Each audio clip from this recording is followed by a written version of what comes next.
So,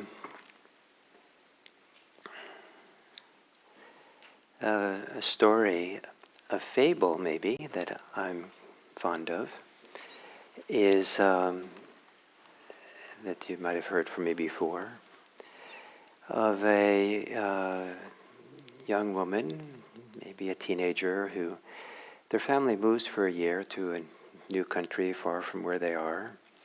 And it's a country, and it happens to be there's a Buddhist monastery right near where they live. And so the teenager walks in and is curious about it and meets the abbess and gets introduced to meditation. Lo and behold, the monastery has a Thursday evening meditation for the public. So she starts going to it. And she learns to meditate during that year. And then after a year, their family's going to go back to a place where there's no meditation in their land. There's no Buddhism. And so she goes to the abbess and asks her, when I go back to my country, how do I continue my meditation training? How do I keep learning more? And the abbess said, well, when you go back to your place, ask around for all kinds of people for the person who knows how to listen the best, the best listener in the community. And when you identify that person, go have them teach you how to listen. And that'll teach you all you need to know for meditation. There's something very closely associated with the ability to listen well with mindfulness. We say that in vipassana, it means clear seeing, and we can translate it to listening, that we're cultivating clear listening. And I suspect that most of you see more clearly than you listen, especially when you listen to other people speak.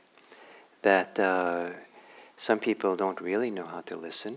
Some people, I get the sense, never occurred to them to listen to someone else, to really listen, unless it was as a prompt to be able to speak, and speak, and speak.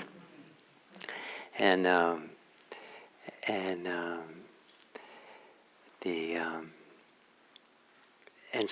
then we listen through the filter of our ideas, our feelings, our associations to people, our desires, our fears. There's a lot that's behind listening that we're often invisible to us. But to listen well is to listen in both directions, to be able to listen clearly to what people are saying and to listen clearly to what's going on inside. What's the layer just beneath the words you hear from someone else? What is your inner speech? What's your inner thoughts and ideas, emotions and feelings? What's going on there? And it's easy enough to sometimes be pulled into the conversation. So the subject of the conversation, what you have to say, what the person's saying, almost blinds you from really having a clear self-awareness, presence here.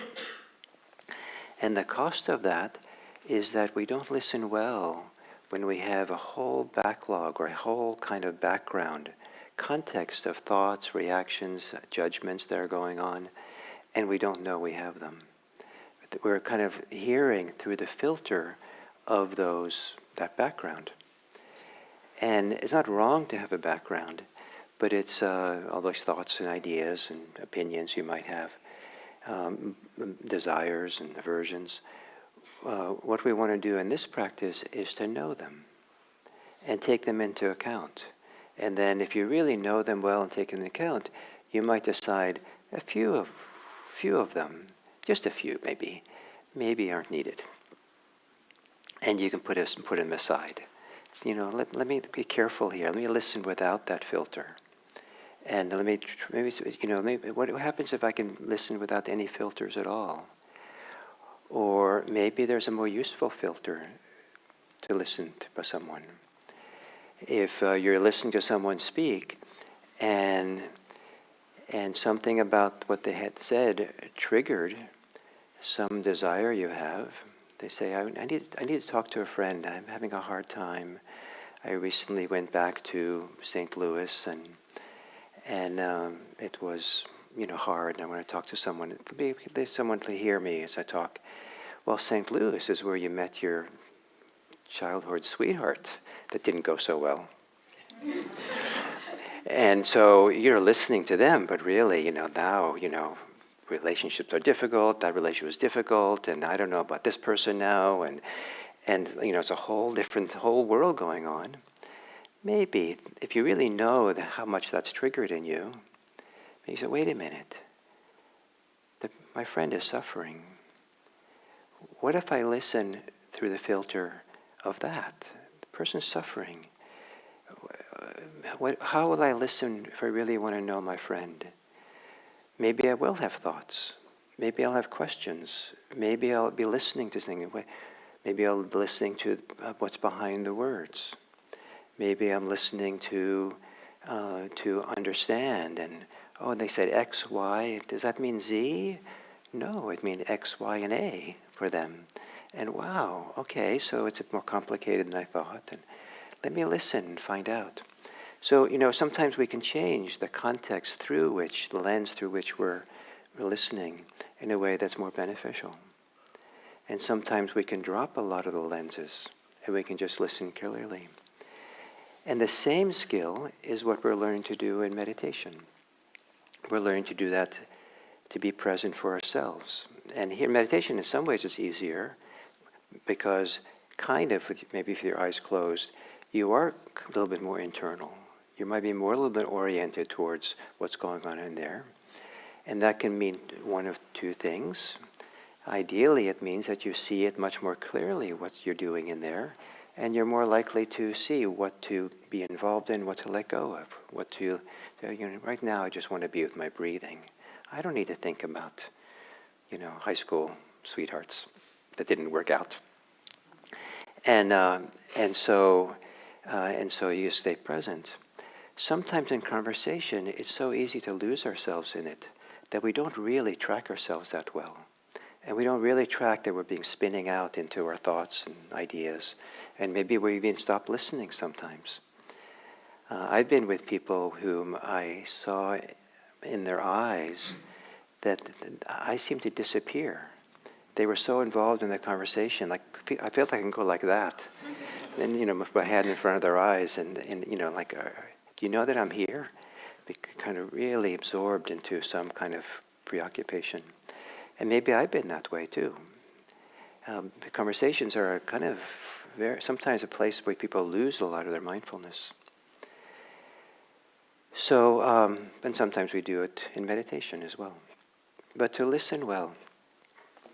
So listening, I like to think that listening is celebrated or has an honored place in Buddhism because in ancient India, when time of the Buddha,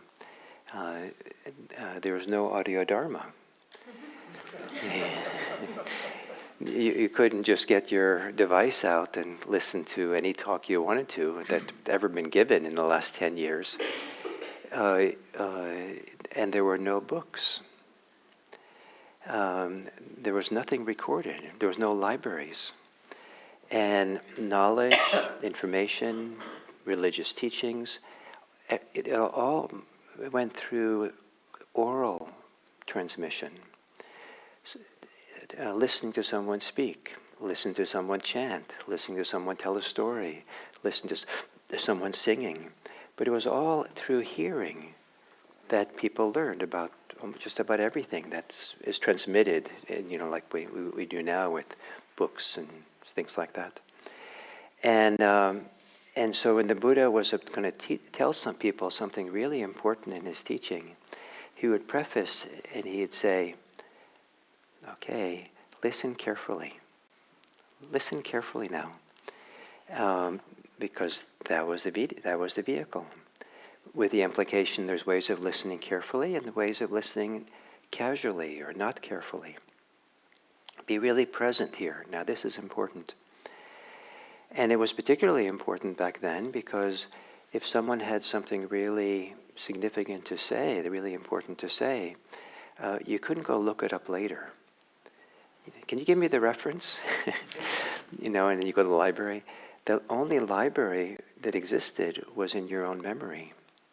So you had to listen well enough not only to understand, but let it sink in or fill or be really present well. 40 years ago, when I was a student at San Francisco Zen Center, there was a venerable elder Buddhist teacher in the West who came to teach, give a talk there.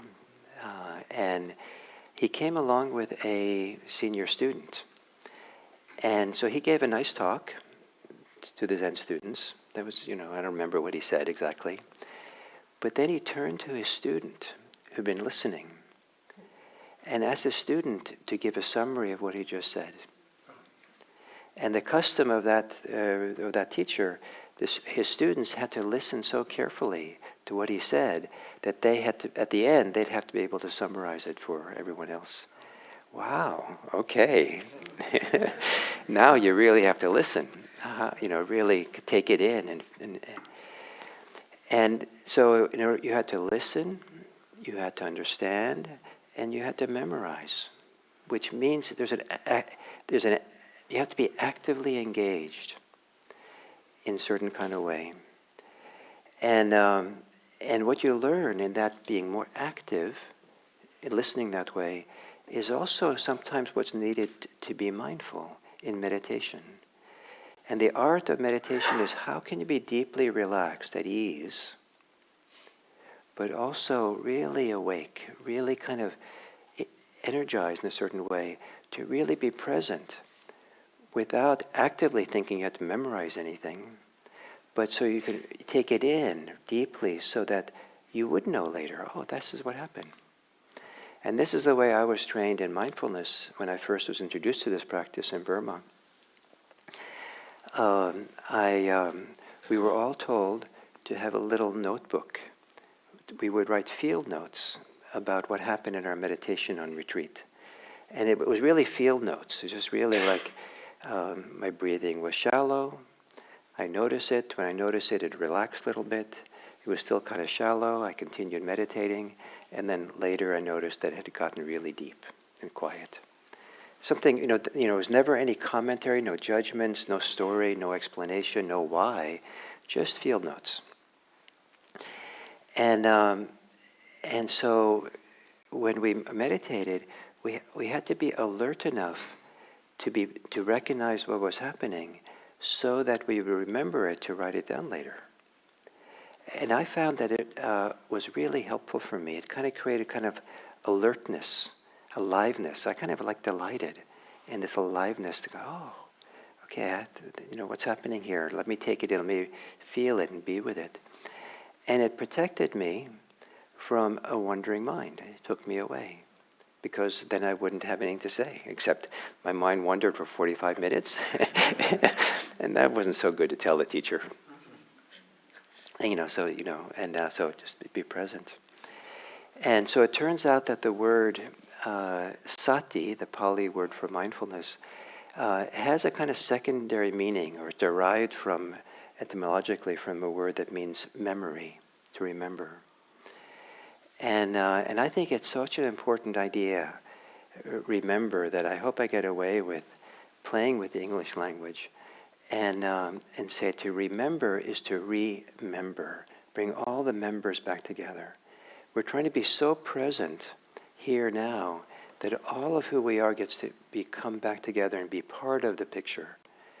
Be connected to our body, our emotions, our thoughts, and how we are with other people.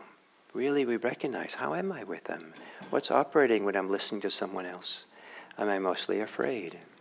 Am I mostly concerned with my opinions? One of the ways that I have been training people at IMC and some of the programs we have here, some of you have been in them, is how to be good listeners in conversation.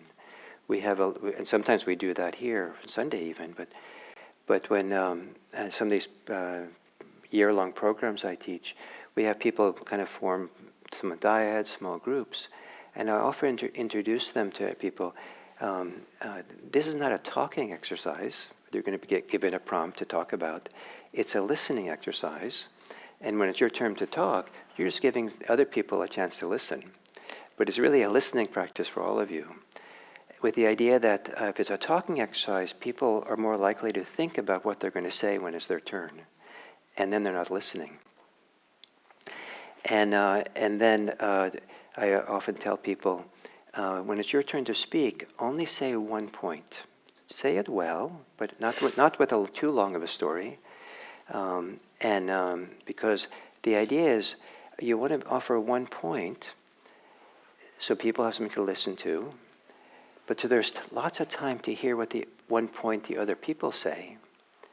Because if you hear what they say, when it comes back to you, you might say something you never dreamt of before. If you're the first person and you have a 10-minute monologue in a 10-minute exercise, you'll never hear what they have to say, and you're probably telling people what you already know. But if you are brief, let other people be brief, kind of, and it comes back to you, you might have been influenced by what they said. It triggered something, a memory, an idea, and you find yourself now sharing something that's brand new. So the idea of training people how to converse in ways so that the conversation becomes dynamic. The conversation becomes something new starts becoming created, rather than just repeating the old stories, because it's so important that people know your story. That's important sometimes. But there's a whole other thing that many people, I think, would be really useful to learn. This art of staying in a dynamic conversation, which requires being a good listener, knowing how to listen well, knowing how not to prepare and be caught in the reactions, and knowing how to speak from some deeper place inside when it's your turn to speak. And to listen well, I think you're more likely than to be something that's quiet inside, so that you have access to some deeper source inside when it's your turn to speak, some newer understanding, as opposed to staying on the surface level of your life, the stories, the ideas, the opinions that you might have that people are so quick to want to tell. And so in the time of the Buddha, listening was so important. That was the medium for it all. And probably they didn't have to teach people how important it is to listen well, because that's what there was. And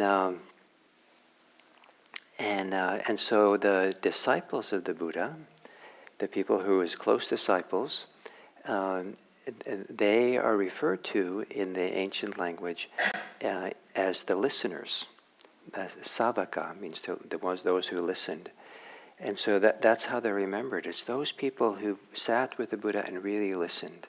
And they listened so deeply that they became the next generation of teachers.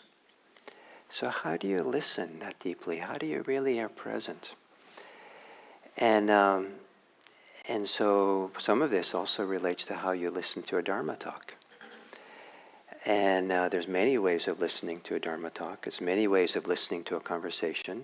And it varies in context and varies in what's needed. And in terms of a Dharma talk, people go through phases, what they need to hear and how they need to listen. But at some point in practice, especially since we meditate before a Dharma talk, sometimes listening to Dharma talk becomes an extension of the meditation.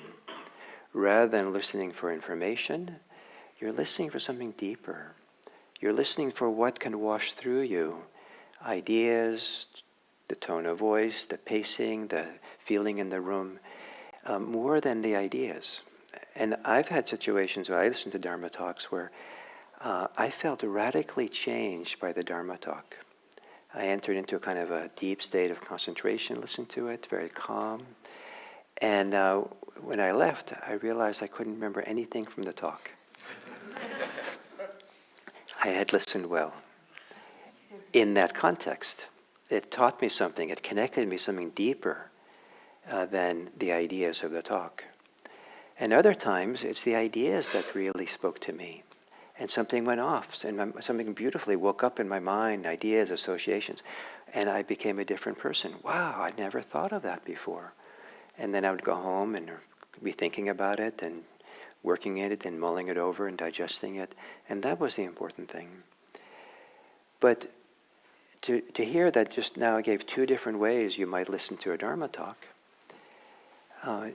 it's possible for you to reflect on this. Oh, there's a choice in listening to Dharma talk.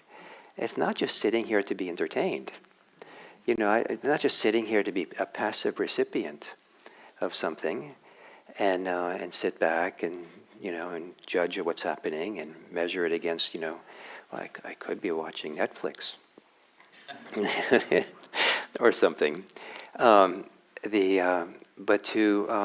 how is it that you're taking it in? How are you listening? How are you present? In a way that's be meaningful for you, important for you. What would be useful for you in how you listen to a talk? And so listening well. And one of the ways to listen well is sometimes is to ask questions.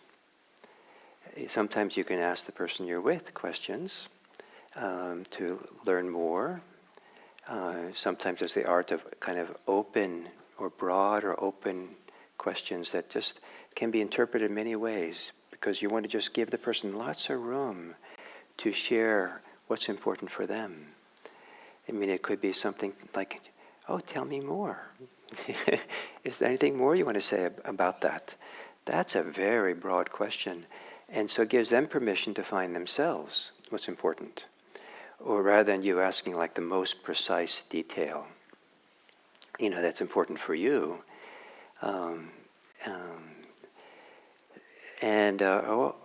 That seems really important to you.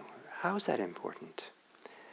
Or, wow, that there was something really profound happened for you, or significant, or what are the values that went into that decision? So just kind of to ask more. And sometimes you can ask deepening questions, like if you ask, what are the values, or how is that meaningful for you that you went to the wedding? That's a little bit different than, what clothes did the couple wear? That's nice, but what was meaningful for you about being there? You get a whole different answer. But to ask, what are you listening for? You're listening for the humanity of the person and the fullness, the heart of the person. What are the emotions that are underneath the words? Can you listen and what's behind there? What's their background? What's going on? When is that intrusive? When is that kind of going into someone's private life? And when is it welcomed? And how do you listen? And you ask questions about that. How are you feeling about that today?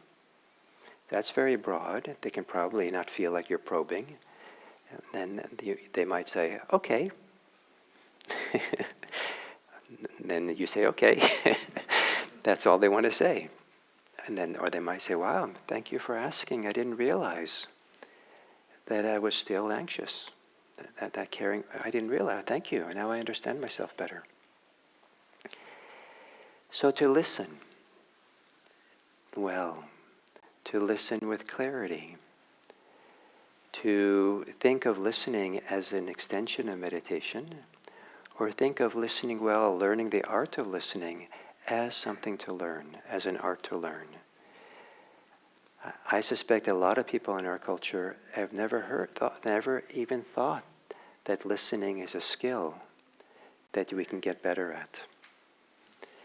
And so now that you've heard this for some of you, how can you imagine learning that skill, developing it? There are books on listening. There's articles about listening. So how would you become a better listener? And how is it that listening well directly benefits you as a meditator? Is there something you can learn in listening, a way that you can be in listening, that really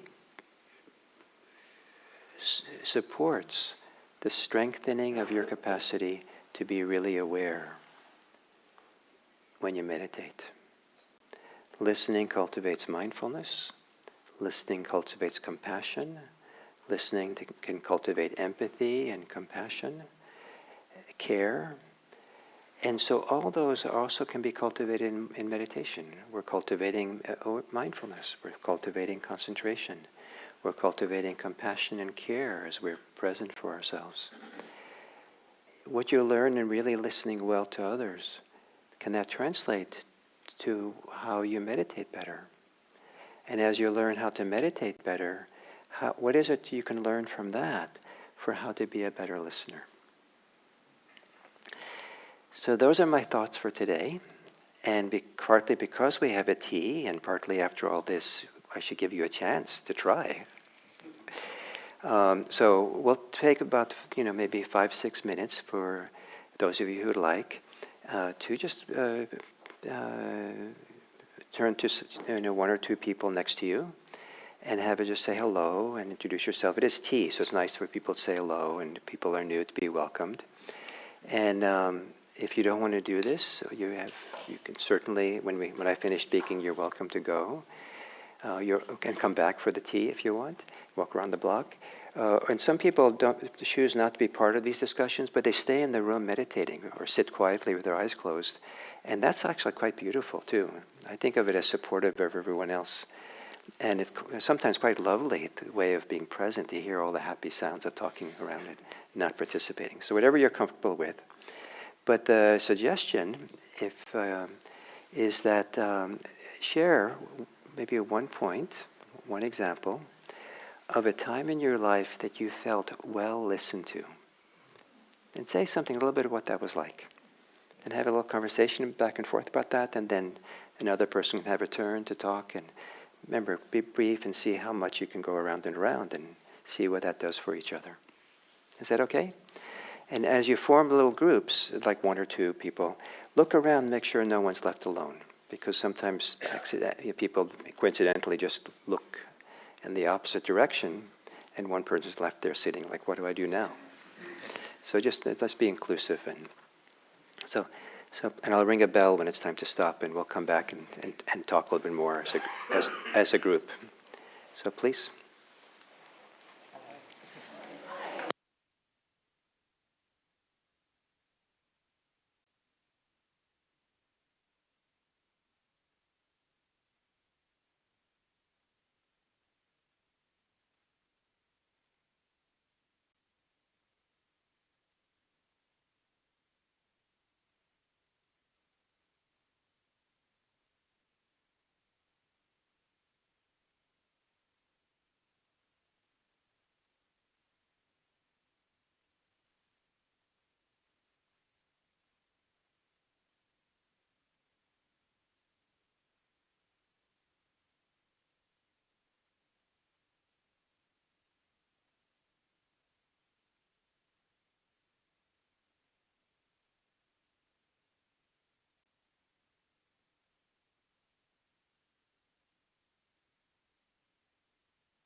So that felt like a lot of energy. So what would happen if we take a minute to sit quietly and for you to check in with yourself? And I'll ask you a question at the end of the minute.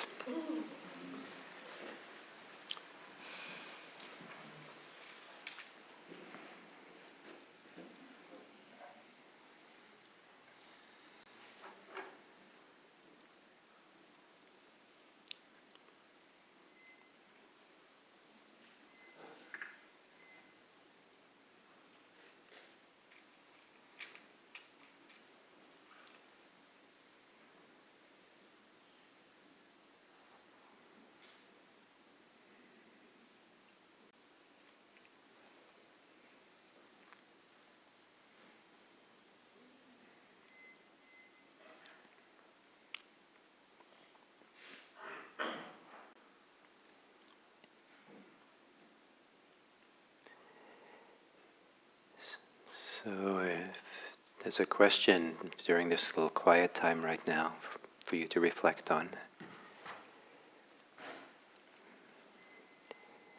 In what ways were you a good listener in that conversation?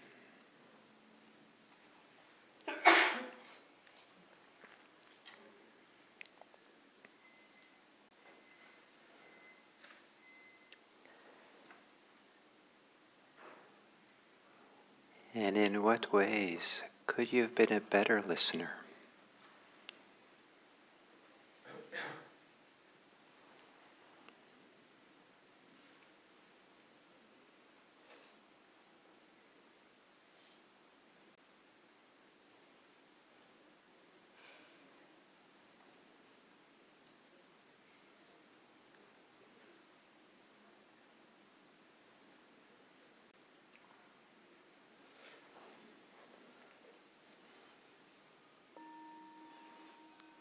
Okay, thank you. So anything any of you would like to say at this point, as we have just a few minutes left, a short comment, and anything about listening or the talk or this questions, and this meeting or discussion you had?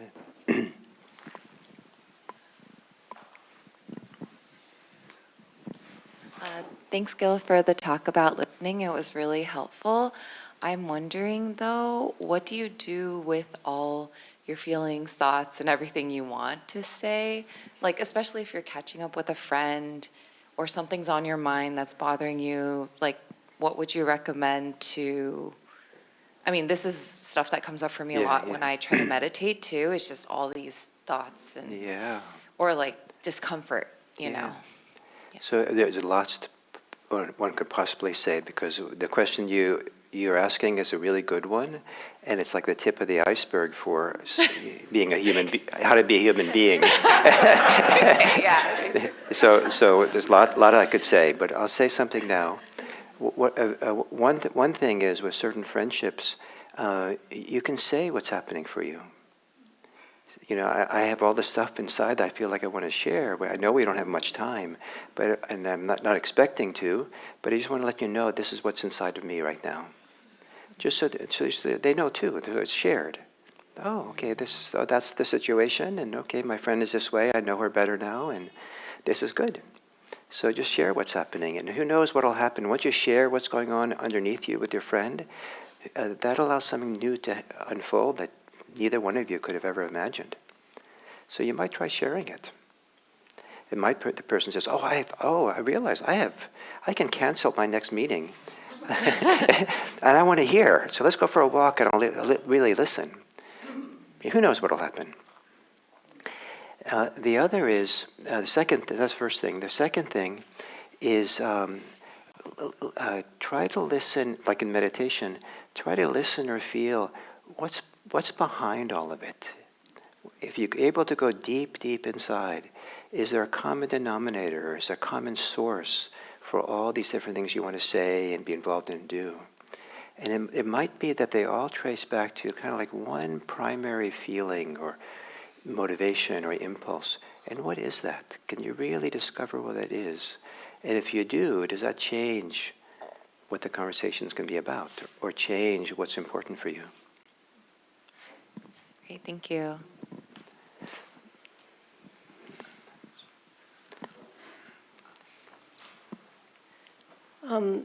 The question that's on my mind is about discernment. So when you're listening to someone, how do you have what type of a filter is useful to have good discernment?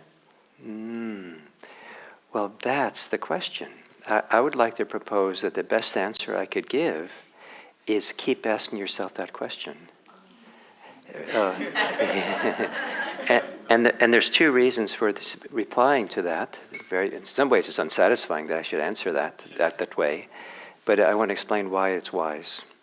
One is that there is no one answer to that question, but I think what's a really wise life is a life that keeps asking that question. So in each situation, you're oriented towards discovering what it means here and now.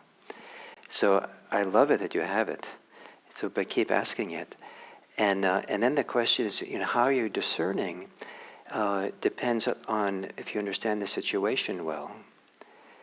Is it the situation that's important, or is it you? And if you know the difference between those two, it might help you understand the answer to your question. Thank you. Right next to you. Thank you, Gil, for the talk. The question I had was, I heard you say that if you're having like a long monologue of yourself talking, you're not really hearing the other person. And I'm wondering about the opposite of that. What if the other person has a really long monologue and they're holding you hostage? Any tips for how to handle that?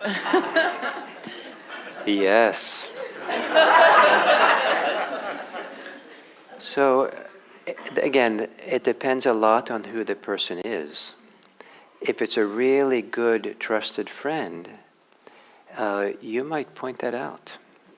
I've been listening now, thank you.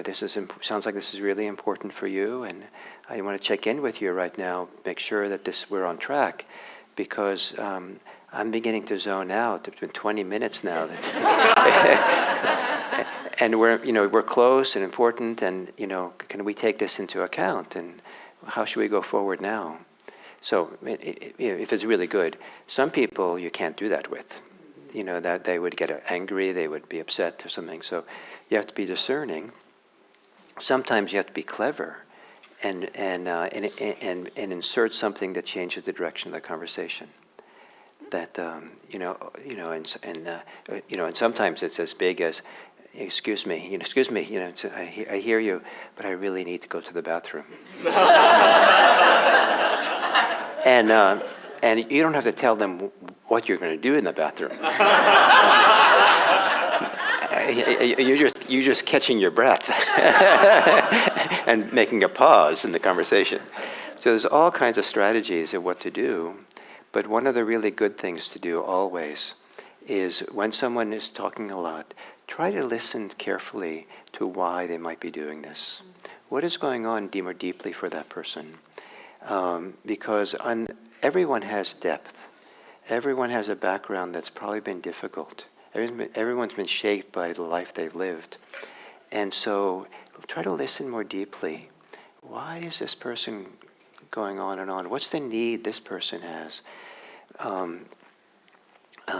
Recently, I had that situation in a social situation with someone, and I just stayed and listened and participated, asked questions and commented. But I was kind of surprised at how long this person was going to go on and change the subject and this thing and this thing. It's all about the person's life. And I kind of comment, what's going on here? And I said, oh, this person actually, I don't think, spends a lot of time with friends. So it doesn't really have a chance to actually share what's going on, their excitement about their life. So, and then I relaxed more. Okay, I'll just go along with this. Thank you so much. And I also loved the suggestion about seeing things through the lens that that person is suffering. That's Yeah. really helpful. Yeah. And then we can be maybe more patient or understand. And, and occasionally, very occasionally, you have to be wise about this. You listen to something and then you insert, you're able to say, oh, it seems like you're having a hard time. And that opens the door. Just comment, oh, yes, the person, oh, yes, it's true. And then they don't need to tell you the story so much anymore. Now you're into what's more going on. Anyway, so it's at least in Buddhism, the ideal is we want to care for everyone. Everyone's important.